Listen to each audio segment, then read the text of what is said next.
আপনারাই গণনা করবেন।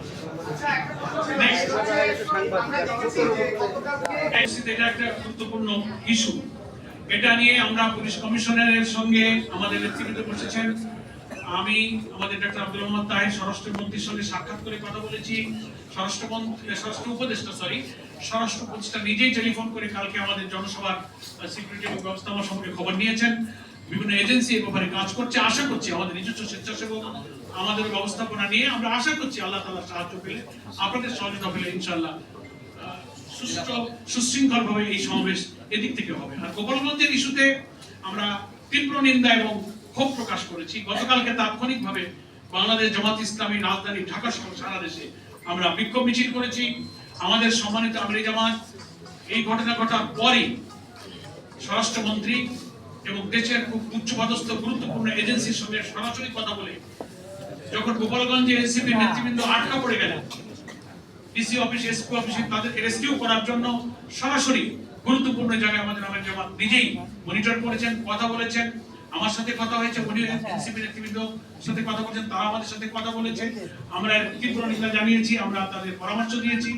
আমরা মনে করি যে একটা নিষিদ্ধ ছাত্র দল বা যুব ছাত্র সংগঠন, আর কি ছাত্র সংগঠন বা রাজনৈতিক সংগঠন, এরকম একটা পূর্ব ঘোষিত গণতান্ত্রিক প্রোগ্রাম, তাদের সাংবিধানিক অধিকার, তারা সারা দেশে পদযাত্রা করছে, পূর্ব নির্ধারিত টাইম তাদের ছিল, সেইখানে এইভাবে দিনের বেলা হামলা করে বসলো। ভিডিওতে আপনারা দেশবাসী দেখেছেন যে পুলিশ প্রশাসন বা যারা সেখানে উপস্থিত ছিলেন ল অ্যান্ড অর্ডার সিচুয়েশনকে দেখার জন্য, তারা কিন্তু কাঙ্ক্ষিত মানে যথার্থ ভূমিকা কিন্তু পালন করতে পারেনি। এসেছেন তারা এসেছে পরে, কিন্তু তখন কিন্তু দুর্ঘটনা কিন্তু ঘটে গেছে। যাই হোক, তারপরে আমাদের জামাত সহ দেশবাসী যখন উদ্বিগ্ন হয়েছেন, গুরুত্বপূর্ণ জায়গায় আমরা কথা বলেছি, তারপরে তাদেরকে উদ্ধার করে নিরাপদে তাদেরকে পাঠাবার ব্যবস্থা নেওয়া হয়েছে। এটার জন্য আমরা তীব্র নিন্দা জানাই। এবং বিস্ময়ের ব্যাপার যে সশস্ত্রভাবে গোপালগঞ্জের সেই সব জায়গাগুলোতে তারপরও তারা যে মিছিল করেছে, বিক্ষোভ করেছে, ডিসি অফিসে এসপি অফিসে হামলা করেছে, কারাগারে হামলা করেছে, এটা খুবই ন্যাক্কারজনক। এর আমরা তীব্র নিন্দা জানাই। এবং এই অবস্থা নিরসন হওয়ার জন্য আজকে সারা দেশে জামাত ইসলামী বিক্ষোভ দিবস ঘোষণা করেছে।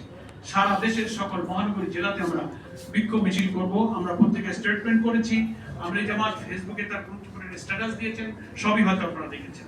আমরা ফ্যাসিবাদ বিরোধী আন্দোলনে যারা রাজপথে ছিলেন, যারা জুলাই অভ্যুত্থানের চেতনা লালন করেন, তাদের উপর এই জাতীয় যে কোনো ফ্যাসিবাদী হামলাকে রুখে দেওয়ার জন্য জামাত ইসলামী দৃঢ় প্রতিজ্ঞ আছে। তাদের পাশে আমরা থাকবো।